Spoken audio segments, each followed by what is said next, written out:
Hi welcome to songs உலகம். இன்றைக்கி நம்ம சேனலில் உருளைக்கிழங்கு மசாலா தான் பார்க்க போகிறோம். அதுக்கு முன்னாடி என் சேனலை சப்ஸ்கிரைப் பண்ணாதவங்க சப்ஸ்கிரைப் பண்ணுங்கள்.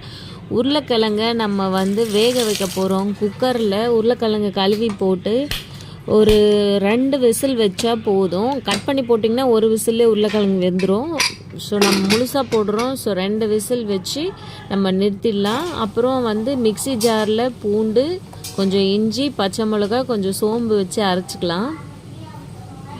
அரைச்சாச்சுங்க. உருளைக்கிழங்கு வெந்துருச்சு. உரித்து சின்ன சின்னதாக கட் பண்ணி வச்சுக்கலாம். கடாய் வச்சு எண்ணெய் ஊற்றி எண்ணெய் சூடானதும் கடுகு போட்டு உளுத்தம்பருப்பு போட்டு தாளிச்சிக்கலாம். கருவேப்பிலை கூட போட்டுக்கலாம். சோம்பு ஆல்ரெடி அரைச்சிக்கலாம், அதனால் இதில் போடல. வெங்காயம் போட்டுக்கலாம். வெங்காயம் போட்டு நல்லா வதங்கினதும் கூட தக்காளி ஆட் பண்ணிக்கலாம். வெங்காயம் வதங்க உப்பு சேர்த்துக்கலாம். கிரேவி தொக்குக்கு தேவையான உப்பு போட்டுக்கோங்க. தக்காளி போட்டு வதங்கினதும் நம்ம அரைச்சி வச்ச இஞ்சி பூண்டு பச்சை மிளகாய் பேஸ்ட்டு போட்டுக்கலாம்.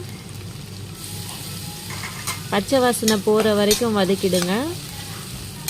அதுக்கப்புறம் நம்ம உருளைக்கிழங்குன்றதுனால பெருங்காயம் கட்டி பெருங்காயம் போடுறேன்னா, மஞ்சப்பொடி 1/2 ஸ்பூன், வெறும் மிளகாத்தூள் 2 ஸ்பூன், தனியா பொடி கொஞ்சம் போட்டுக்கலாம்.